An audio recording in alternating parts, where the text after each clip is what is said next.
കല്യാണം ട്രാപ്പ് അല്ല. അത് തന്നെയല്ല. കല്യാണം എന്ന് പറയുന്നത്, ദാമ്പത്യം എന്ന് പറയുന്നത് ഒരു അഡ്ജസ്റ്റ്മെന്റ് ആണെന്ന് പറയുന്ന കൺസെപ്റ്റ് തന്നെ തെറ്റാണ്.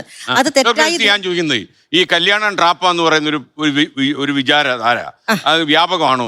അത് വ്യാപകമാണ്. അത് ഈ മാരേജ് എന്ന് പറയുന്നത് നമ്മുടെ സാമൂഹ്യ വ്യവസ്ഥ, സൊസൈറ്റി നിലനിൽക്കണമെങ്കിൽ മാരേജ് വേണം. അപ്പൊ അതിനെതിരായിട്ട് ഇങ്ങനെ കുറെ കാലമായിട്ട് സ്വരങ്ങൾ ഉയരുന്നുണ്ട്.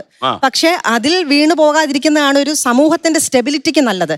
അത് തന്നെയല്ല, മാരേജ് എന്ന് പറയുന്നത് അഡ്ജസ്റ്റ്മെന്റ് അല്ല ഒരിക്കലും. അങ്ങനെ തെറ്റായി ധരിക്കണ്ട. സഹകരണമാണ്. അതായത് നമ്മുടെ പങ്കാളിയുടെ പോസിറ്റീവും നെഗറ്റീവും ഒരേപോലെ മനസ്സിലാക്കി അത് ഉൾക്കൊണ്ട് ഒരേ ലക്ഷ്യത്തിന് വേണ്ടിയിട്ട്, അത് പക്ഷേ മക്കളെ വളർത്തുന്നതാകാം, അല്ലെങ്കിൽ ഒരുമിച്ച് ജീവിക്കുന്നതായിരിക്കാം, എന്താണെങ്കിൽ ഒരേ ലക്ഷ്യം വെച്ച് മുന്നോട്ട് പോകുന്നതിന് സഹകരിച്ച് ജീവിക്കുന്നതിനെയാണ് മാരേജ് എന്ന് പറയുന്നത്. കുട്ടിയുടെ പാദസരത്തെ കുറിച്ച് തിരഞ്ഞെടുക്കുന്നത് കുട്ടി ഉണ്ടാവണോ വേണ്ടേ എന്നുള്ളതല്ലോ. അപ്പൊ എൻ്റെ ഒരു അഭിപ്രായം, എനിക്ക് അറേഞ്ച് മാരേജ് എന്ന് പറഞ്ഞ പരിപാടിയോടെ യോജിക്കാൻ പറ്റുന്നില്ല. ഞാൻ അറേഞ്ച് മാരേജ് ആണ് കഴിച്ചത്. എന്നോട് യോജിക്കാനേ വരുന്നില്ല. ചിലര് ട്രെയിനിന്റെ അടി പോയാലും രക്ഷപ്പെടും. അതിന്റെ അർത്ഥം എല്ലാരും രക്ഷപ്പെടുമെന്നല്ലോ. അറേഞ്ച് മാരേജിൽ എല്ലാരും പറയും പോലെ വളരെ സംതൃപ്തമായി കഴിയുന്ന ഒരാളായതുകൊണ്ട് എനിക്കത് പറയാം. പലരും പേടിച്ചിട്ട് പറയത്തില്ല.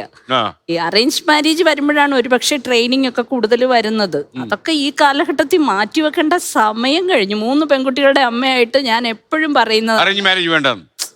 അവര് തന്നെ അതിൽ ഗീത കാണുന്ന ഏറ്റവും വലിയ ബുദ്ധിമുട്ട് എന്താണ്? പെൺകുട്ടിയുടെ അമ്മ ഓർമ്മ വേണം. 3 പെൺകുട്ടികളുടെ അമ്മ, ഒരു കുട്ടി കല്യാണം കഴിച്ച് 10 വർഷമായി, അടുത്ത കുട്ടിയുടെ കല്യാണം അവള് തന്നെ പറഞ്ഞു നമ്മൾ നിശ്ചയിച്ചിട്ടുണ്ട്. അതൊക്കെ ശരി. മുത്തശ്ശിയായില്ലേ? മുത്തശ്ശിയായില്ല, അവൾക്ക് കുട്ടികൾ വേണ്ടെന്ന്. നല്ല കാര്യം. അത് വിട്. അപ്പൊ എന്റെ മോക്കൊരു കല്യാണം ആലോചിക്കുകയാണ്, ഞാൻ എന്താ നോക്കുക, പഠിപ്പ്, കുടുംബം, അത് ഇത് കണ്ടാൽ ഒരുപോലെ, ഇതൊന്നും ഒരു പക്ഷെ ഒരു വിവാഹത്തിനെ സക്സസ്ഫുൾ ആക്കാൻ പറ്റില്ല. എന്റെ മോളുടെ സ്വഭാവം എന്താന്ന് എനിക്കറിയാം, അവക്കറിയാം. അച്ഛൻ പറഞ്ഞ് വളരെ കറക്റ്റാണ്.